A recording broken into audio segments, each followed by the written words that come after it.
And welcome to the Inside Health podcast with me, James Gallagher, and I'm going to take you on a little trip. A warm welcome. Thanks for coming here today. My name is Liam Modlin. I'm a psychology and psychotherapy lead in psychedelics at the Psychoactive Trials Group at King's College London. No, thank you very much for inviting me in, Liam, because this is where the psychedelic research happens, isn't it? And that's what we're having a look at in the whole of this episode of Inside Health, whether it can actually be a big breakthrough in the field of mental health research and treatment. So, where am I? You're at the clinical trials facility at King's College Hospital, and you are currently in our dosing room. We're going to be talking a lot about psychedelics and how they could revolutionize mental health.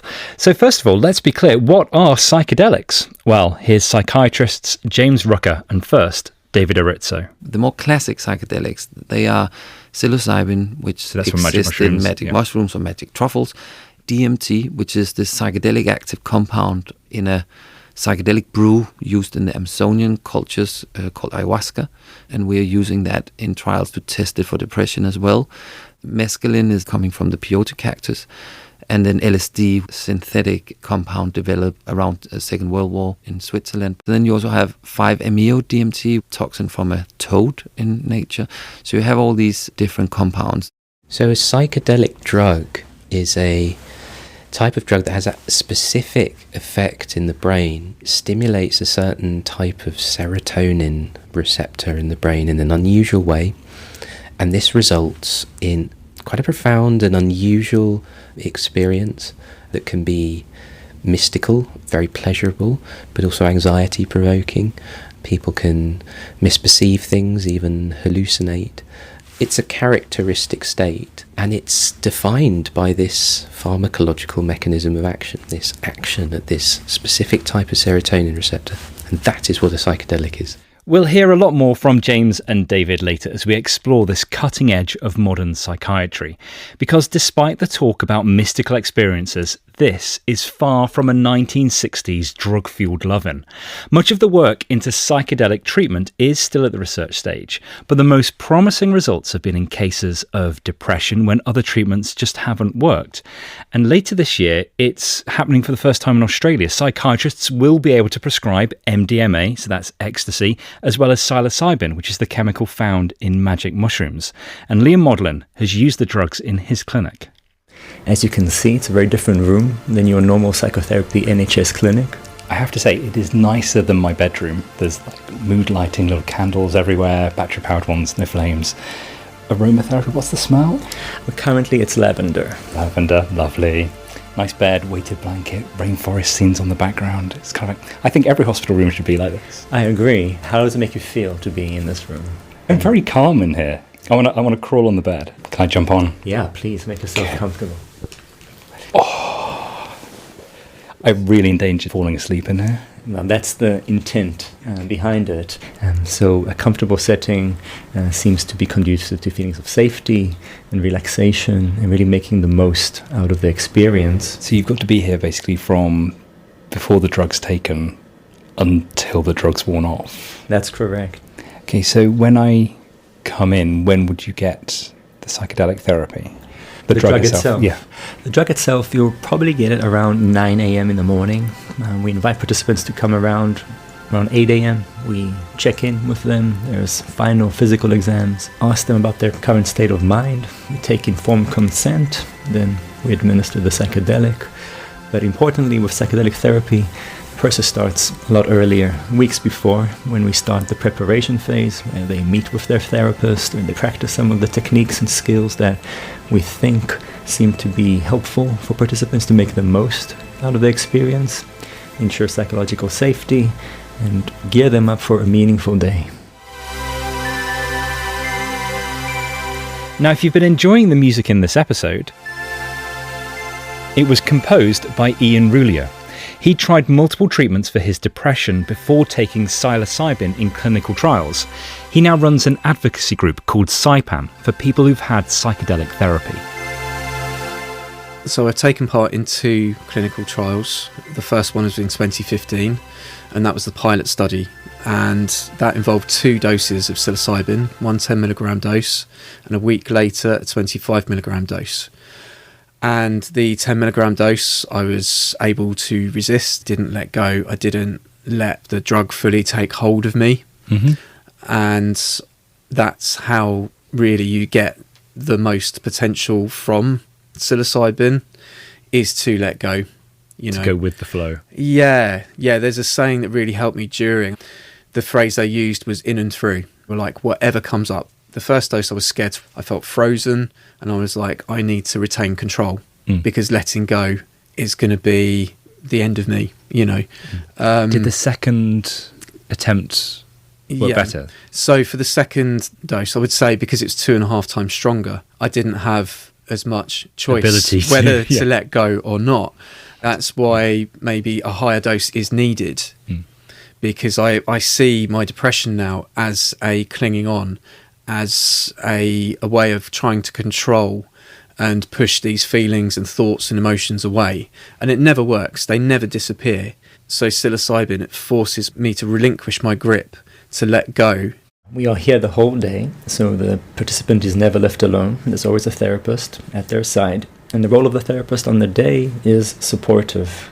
So we might practice in preparation some breathing exercises, for example, that on the day with the psychedelic can be very, very helpful. Let's have a go. I'll invite you to make yourself comfortable. I already have. I invite you then to close your eyes. Okay. And just start by taking a slow, gentle in-breath. And release gently when it feels right for you. Toes for the day. Trust, let go, and be open. All is welcome. Go in and through. And Liam, how long would it take when you were in here to start having a psychedelic experience after you take the drug? Normally we can think between 15 minutes to 60 minutes you will start feeling some of the subjective effects. Sometimes it could be subtle, sometimes it can be transient nausea, a bit of a headache, a bit of discomfort, or other feelings of relaxation and calm. And then you also might start noticing some audio or visual changes. And sometimes a lot of participants are also wearing the eye shades and they're listening to music, and they might report a different kind of quality to the music that they're hearing. And we prepare participants to use that moments where consciousness becomes altered somehow, to welcome it, to be curious about it, to be open to it, to make the most of the experience. And what's your role in here for 8 hours? On the day itself, my role is supportive.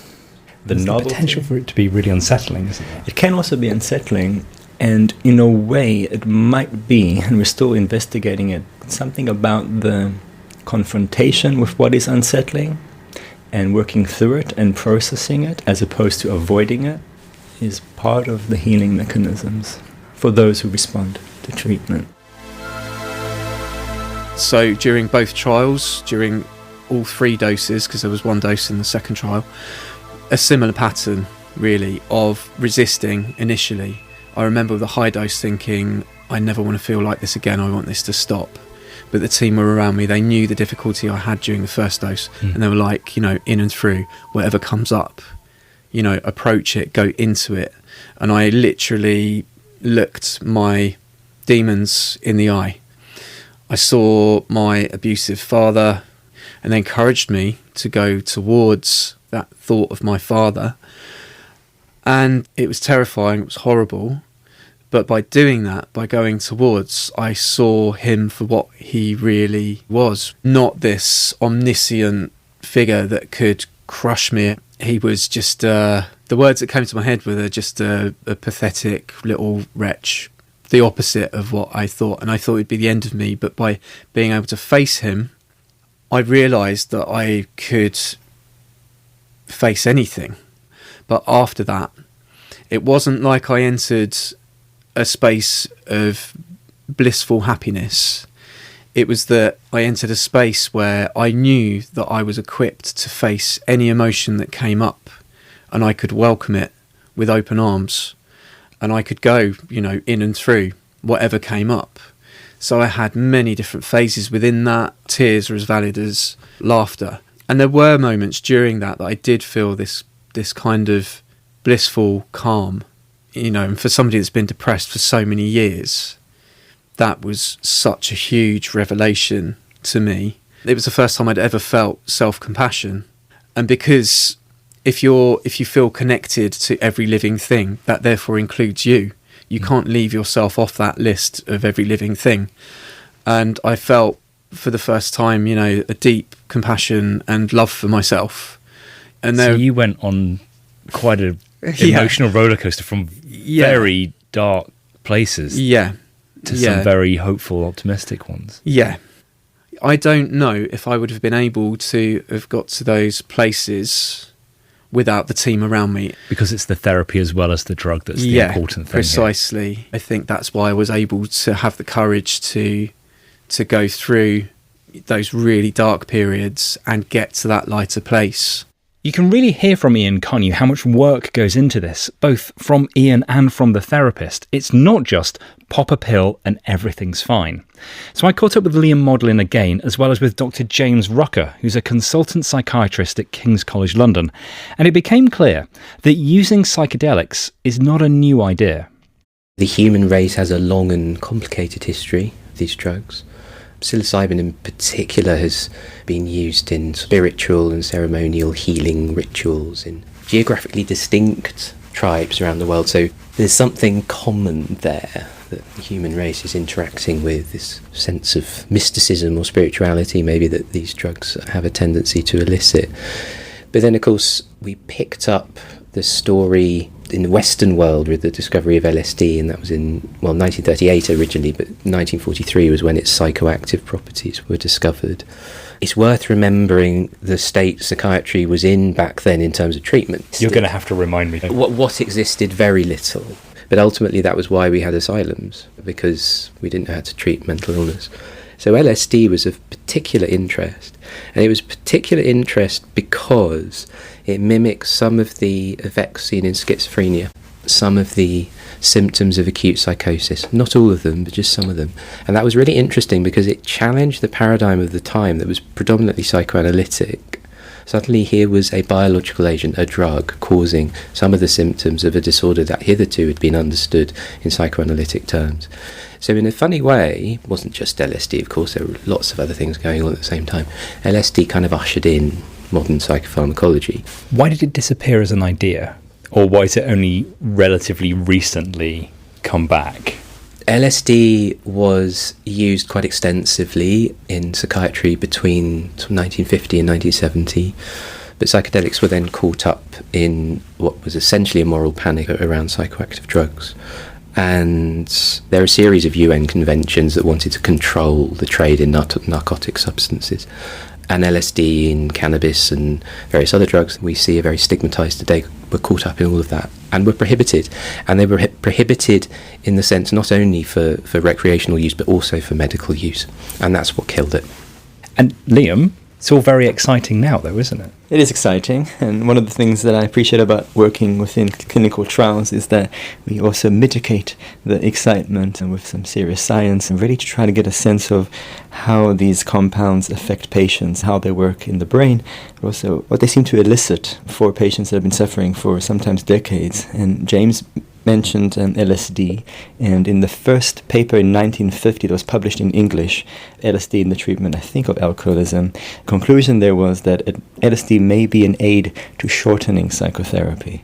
So in a way we are definitely picking up from where we left. Picking up the baton from the 1950s. Mm-hmm. The other thing that striking that James was mentioning, how go back a century and there were patients that we just didn't know what to do with. Even today there are people that we try everything with and it doesn't make a difference. We're still not able to treat some people with severe depression. Yes, correct. And a lot of the patients that we see in our trials, they are by definition treatment resistant. And there's something about the interaction of psychedelics and the psychological support that may help them get in touch with self-empowerment or hope for the future. Run me through the trial data, because you've published on the effectiveness of psilocybin in people that don't respond to depression. What were the results?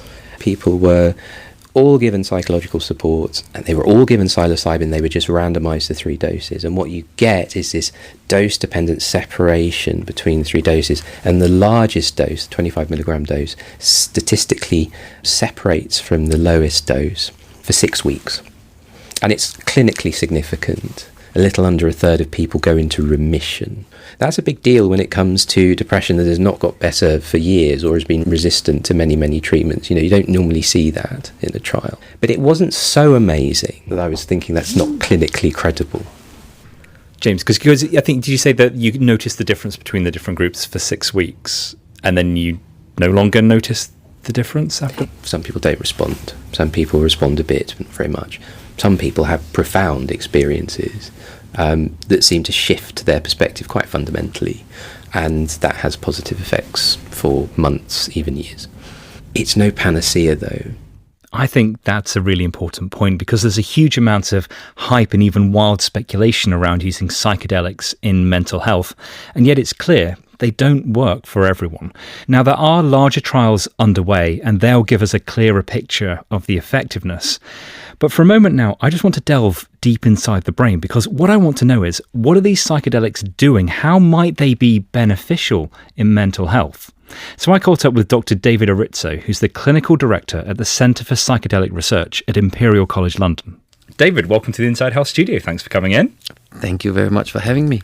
Now, David, I've got a big challenge for you, and it's the whole reason you're here, is to explain the complicated neuroscience of how these drugs work and why they might be useful therapeutically. Yeah. It's a small question. It's a small question, and it's difficult, and obviously we have scraped the top of the iceberg, but I think it's useful to think about that they seem to have quite cross-diagnostic potential, whether we speak about addictions or depression or anxiety, OCD. They're being tested and look promising for non-psychotic mental health conditions. Is that because they're dealing with some kind of like common feature of all of those? Across all these conditions, you have maladaptive thought patterns and maladaptive behaviors where you're trapped in entrenched thinking and behaviors. Could be that you have very negative self-image and thoughts about yourself, and you're stuck in it. What we think that the psychedelics are doing, and we have some data to support things in that direction, instead of having top-down control of how we perceive and understand ourselves in the world and the world around us, it might be more like a bottom-up phenomenon where the psychedelics allow for other things to come up and reshape these models. And there are different data to support that. So that's a quite dominant theory at the moment. We can even see that the brain hierarchy is collapsing during psychedelics. So what's the brain hierarchy? You have sort of part of the brain's cortex, which is processing assumption and beliefs about the world and ourselves. And then you have sort of lower in that hierarchy, you have more sensory and emotional areas. And we can see that collapsing during the psychedelic experience. So if you see the brain as a mountain landscape, the valleys and the mountains, if they are very deep and high, you will be trapped in specific patterns and paths moving around. And we can see a flattening of that landscape, so it's easier to move around. We can see that in healthy people. And now we have very much more recent data looking at depression. And what we can see there, if we measure how these different brains network relate to each other, we can see that brain becomes overall more integrated. The very flexible brain state allows for a flattening of that landscape. So if you have very high mountains and very deep valleys, you are almost enforced to take specific paths to get around. It's too difficult to climb all these mountains, so you get sort of trapped in these different routes through the landscape. And in a way, the valleys are lifted a bit, the mountains are reduced in the acute psychedelic state, and that allows for different paths to be taken. If your brain is currently forcing you to take a path through the deep, dark woods or somewhere horrible, then that flattening, the changing of the landscape of the brain during the psychedelic treatment allows you to chart a new route. Yeah, exactly. And it might even be that some of those changes are somewhat enduring. And we have seen the more this landscape is flattening, the more therapeutic effects we see in these depressed patients in the trials. It needs to be replicated and understood further. Is it a bit like my mug right now? And if this was a depressed mug rather than a brain, it's a little bit like taking it back to its clay putty-like states where you can remold it and then put it back in the kiln in order to change what it's like. Yeah, you could say that. It's a reshaping your mug a bit and putting it back in the oven so that it can be long-lasting. Because one of the really fascinating things that really speaks, I would say, to a paradigm shift in terms of treatment in psychiatry is that a single intervention, or very, very few interventions, have long-lasting effects. So you have ketamine already for depression.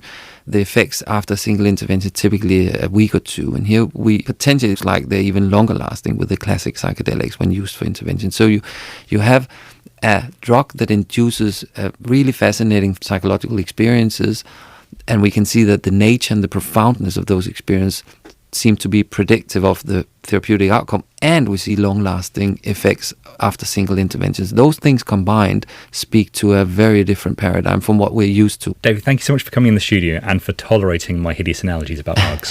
Thanks a lot. Thank you. It was a pleasure.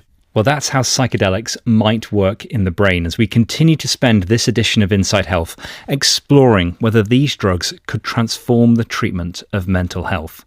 Now, we heard from Ian earlier, who took part in the trials. This is how he's feeling now. I still struggle with depression now. I felt depression and anxiety free for 3 months afterwards, fully, and then that gradually tailed off between 3 and 6 months.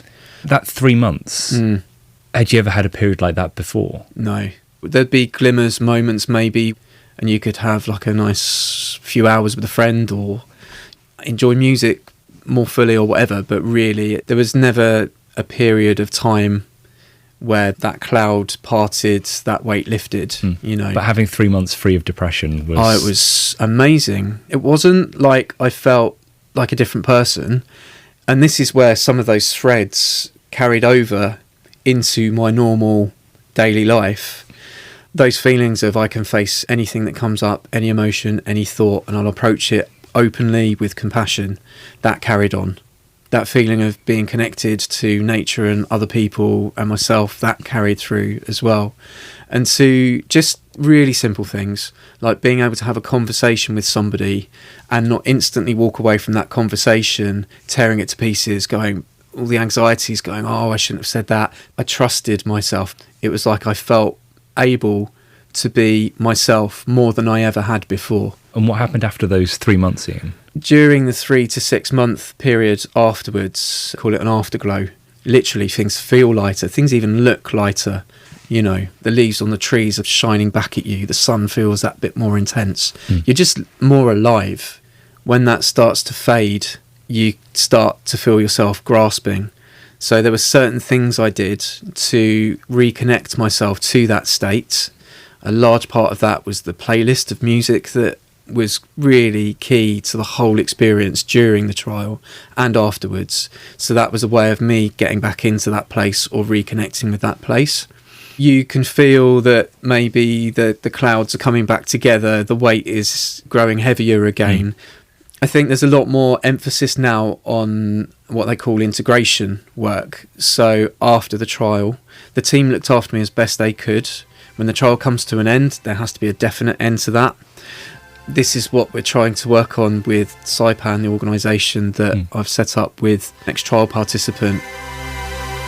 There's an increasing awareness that integration work is needed after the trial itself, after the dosing day. So that's where somebody takes the new connections they've made during those sessions and uses those to make small subtle changes to their daily habits and their life in general. So that's the way that these breakthroughs, these epiphanies can actually have a lasting effect.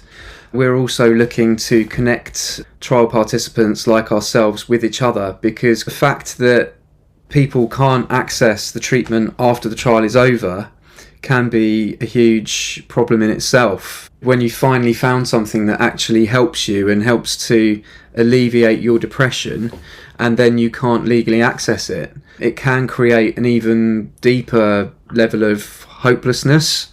Perhaps there is a need for a change in the law for people that have experienced the benefits of psilocybin during a clinical trial to be able to access psilocybin afterwards. So Ian, do you feel like it's really made a difference? I would say, even since the first trial, the way that I perceived my depression changed forever. I saw my depression as a cancer that I wanted to cut out of myself. I realised through the trial that depression is really about my ongoing relationship with myself. It softened the bottom. The bottom is still low. When I feel really low, it's still really bad, but there's a bit of cushioning there now. And also, I know that self-compassion is possible, and that helps in itself. Even though it's very hard to do, I know that I have felt that way, and just knowing that I have felt that way helps me feel a little better about myself. Like you can get there again. Yeah. There's that glimmer of hope. There's an ember there. All is not dark and lost. There's an ember still there. Well, Ian, all I can do is wish you the best for the future and hope everything goes well for you. Thanks so for coming much. Thank you. It's been a pleasure. Well, we've talked a lot about treatment-resistant depression because that's where trials of psilocybin are the most advanced.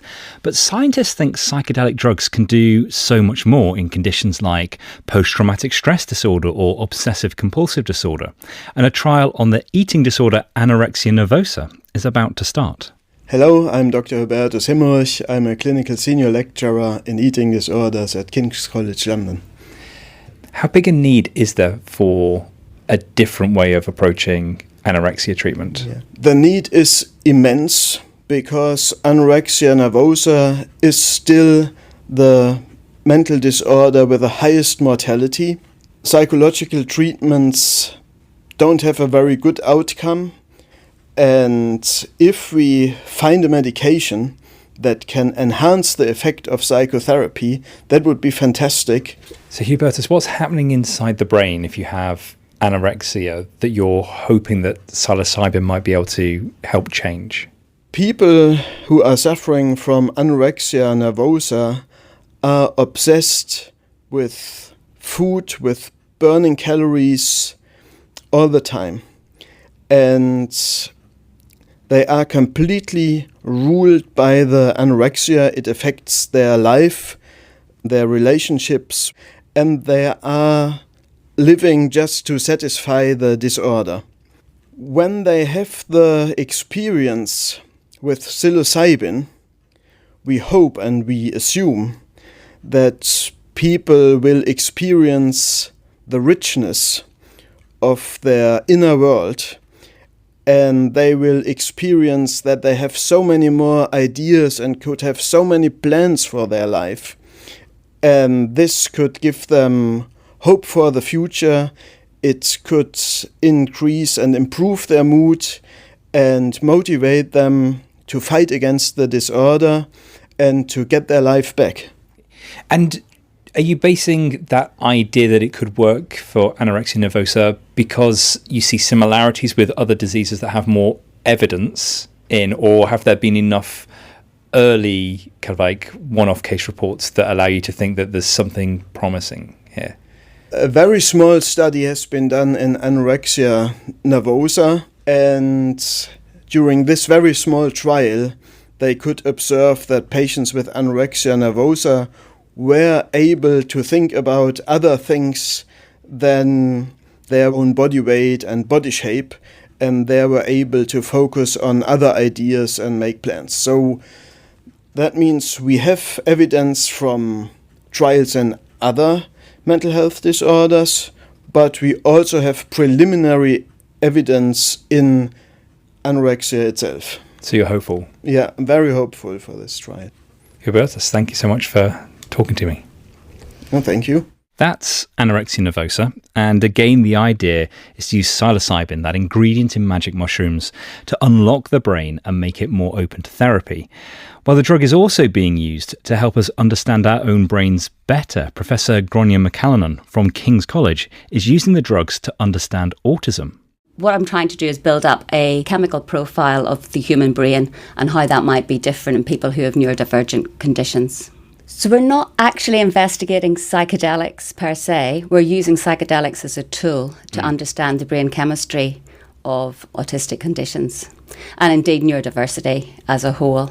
To give you some context, we think that the serotonin system, which psilocybin works on, is potentially different in people who have an autistic condition.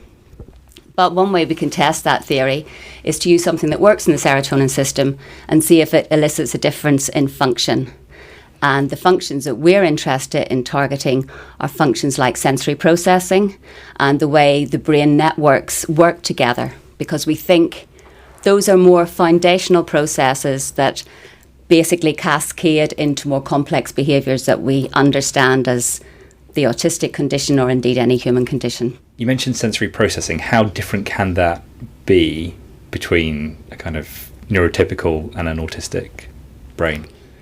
What we're finding in our studies is it can be quite different at the level of sensory processing. In general, what we're seeing is that sometimes the autistic brain keeps on responding to stimuli where a non-autistic brain may have suppressed that response. We think that may have something to do with perceptual difficulties that people report. And it's quite interesting because people report a whole range of sensory perceptual differences. They could be underreactive to certain sensory stimuli or overreactive. That's why we're super interested in trying to tackle that sensory processing piece, because our sensory systems are the very first things that are developing when we're young, and we think that the origins of neurodivergence may date right back to when we're young and sensory systems are developing. Can you give me like an example from day-to-day life? Because sometimes it can be like loud noises are just too much, can't see things like that. Some people may complain about the hand dryers in a bathroom, and that may be actually one of the first things maybe a parent notices with a child. They simply can't take them into the bathroom because when they're out and about, because the hand dryer will elicit an enormously excessive overreaction and cause a lot of distress. Ambulance sirens are another common one, the Hoover, but also noises that might not disturb anyone else, and therefore it makes it very difficult for some people who have an autistic spectrum condition to navigate the world, because non-autistic people don't really get why something trivial is actually causing them a lot of discomfort and distress. There's no suggestion here that you actually want to use psilocybin therapeutically, even if you would want to? So the issue in autism research is not everything is about finding a clinical trial target, but a lot of people do want some sorts of choices. And at the moment, there are very limited choices. Individuals may tell us they would like some help with some of the more distressing aspects of their condition, perhaps, sensory difficulties, because those kinds of difficulties can feed into other problems and lay the seeds of mental health difficulties, for example, or perhaps make social interaction difficult. So we think we shouldn't go straight into a clinical trial without understanding the science and understanding the chemical systems we're actually working on. So this is a kind of first step or a preclinical trial experimental study that tells us actually, in some people with an autistic condition, are there real differences in the way the serotonin system regulates these important functions, sensory function or brain connectivity, for example. I've tried to give you a taste of some of the different ways that psilocybin is being used for research and how much potential people think that it has. But let's bring our attention back to depression, which really does seem like the closest to being used as a treatment. Now, Compass Pathways is one of the companies at the forefront of developing it as a therapy. My name is Kabir Nath, and I'm the Chief Executive Officer of Compass Pathways. Kabir, welcome to Inside Health. Thanks very much, James. How many trials are you currently running? So we are currently in what we call phase 3 trials for treatment-resistant depression. So these are the 2 big late-stage trials that are the main trials that will be needed for regulatory approval. So given that, let's assume that everything comes up completely rosy and positive. How far away from a licensed treatment could we be? And that's assuming that everything goes as well as it could do. These trials will take us roughly 2.5 years to complete, and then you should allow 1 to 2 years for the regulatory process after that. So we're looking at 4 to 5 years away, theoretically. And do we have any idea how much it might cost? Because obviously there's a huge amount of research that's going into these clinical trials, and there's the cost of manufacturing the drugs themselves. The drugs then don't seem to work just as a drug. They need to be combined with therapy, which can take a long time as well. So this doesn't sound cheap is basically the point that I'm getting to. You're right. First, what we are studying is one administration infrequently. What we're looking at is probably only one every 2 to 3 months. In the trials, we'll try and establish what that is. I think our view is that by generating this evidence, what we want to do is to make this available to a lot of patients. But obviously that will require a lot of discussion, negotiation with health systems in the UK and elsewhere in the world to make that possible. How big's the market?